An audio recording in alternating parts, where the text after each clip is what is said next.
There's no greater a compliment to an ancient leader than to say that they're the Pericles of their country or city. Because Pericles, who was born around 495 BC, was a man whose star shone brightly in all aspects of life. He was a politician, a military general, an orator, a patron of arts and culture, and above all, a man who lived for democracy. His leadership coincided with what is known as the Golden Age of Athens, which many historians consider to be the greatest period in the history of Western civilization. Under his leadership, Athens became a beacon of freedom, democracy, art, literature, and philosophy. And in this episode of 10-Minute Leaders, we will look at how one of the most powerful men of the ancient world became the architect of the Golden Age of Athens. Pericles took over as the leader of Athens. It was nothing more than a regional power. But he transformed it into the most influential city-state in all of Greece, presiding over what is considered by many historians to be the greatest era in the history of Western civilization. Pericles was the son of Xanthippus, a wealthy Athenian aristocrat, who had gained fame by defeating the invading Persians at the Battle of Marathon in 490 BC. You can watch a video about that battle here. While the name Pericles means surrounded by glory, ironically, it was Pericles himself who went on to bring glory to the entire city of Athens. Like all male citizens of Athens, Pericles began his political career by serving in the assembly, which was the main deliberative body of the democratic system of Athens. He served there from 510 to 481 BC. But, when the Peloponnesian War broke out between Athens and Sparta in 461 BC, Pericles distinguished himself as a general. In the first decade of the war, he led the Athenian forces to victories at sea, notably at the Battle of the Arginusi in 440 BC, where the Athenians defeated a Spartan fleet attempting to invade the Aegean. It was after this victory that the Oracle of Delphi proclaimed Athens as the first among the Greek cities. But soon after, Pericles would find himself accused of misconduct in the war, too. After winning the battle, Pericles ordered the execution of some Athenian generals because they refused to obey his orders. This move proved to be controversial, and he was charged with accepting bribes for giving contracts to supply ships for the war effort. However, despite these accusations, the people of Athens re-elected him general year after year.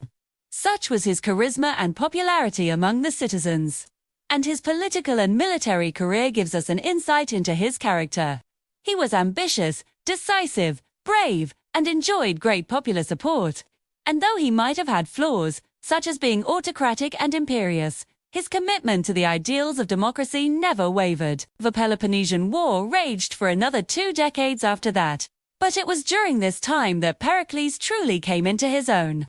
In 431 BC, the plague struck Athens, killing nearly 1/3 of its population, including Pericles' young son and his close friend, the philosopher Pericles.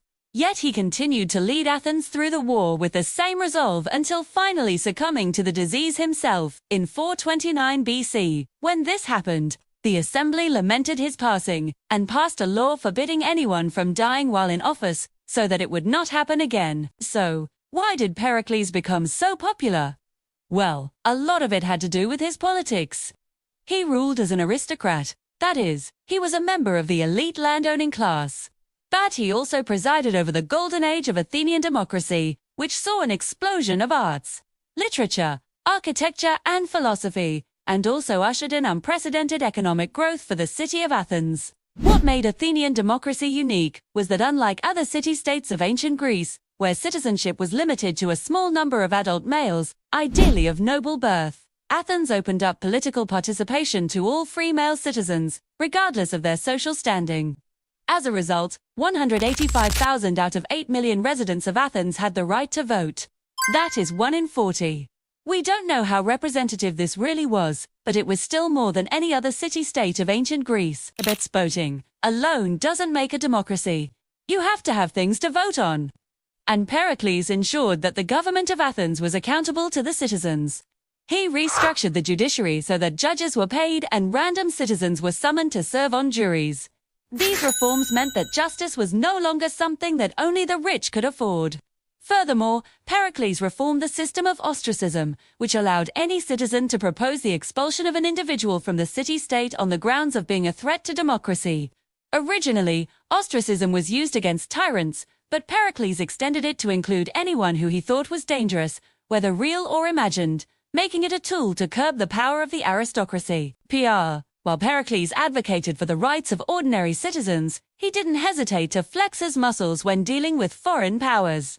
For example, in 454 BC, he led Athens into the first phase of the Delian League, a confederation of Greek city-states dedicated to resisting future invasions from the Persian Empire.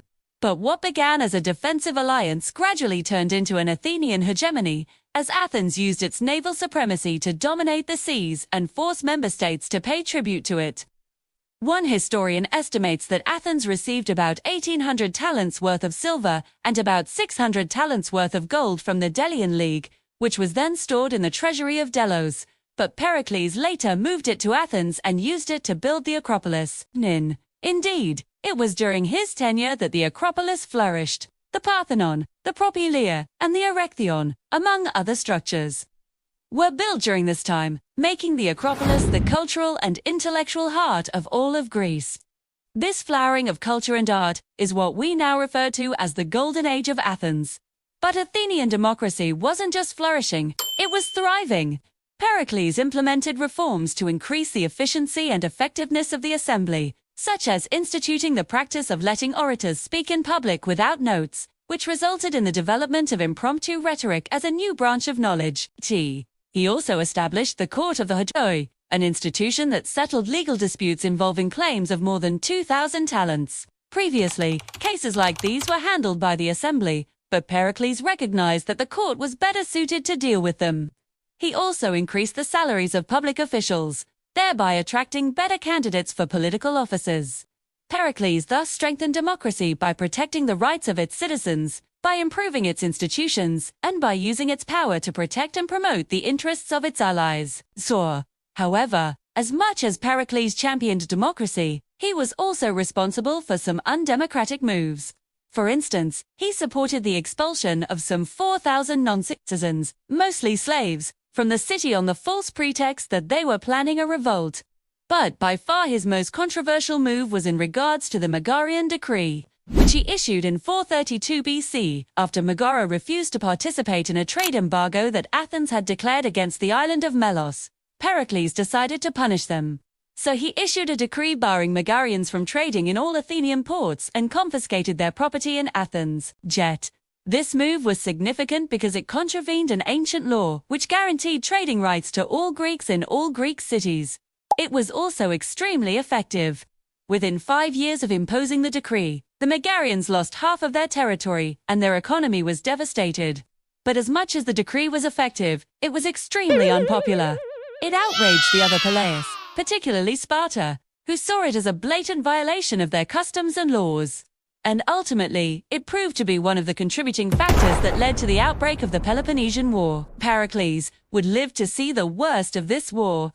He would preside over Athens losing its empire, its prosperity, and finally, its independence to the Spartans. But through it all, he showed courage, dignity, and wisdom. After the peace treaty that ended the war was imposed on Athens by the Spartans in 404 BC, Pericles refused to sign it, saying, "We ought not to have been so ready to end the war, since we entered into it like lions, but we did so like foxes." And if Pericles was a fox, then Sparta was a hedgehog, slow, steady, but ultimately unstoppable. And yet Pericles' contribution to Athenian democracy continues to inspire the world even today. Thank you for watching. If you enjoy these videos, please lend your support. Until next time,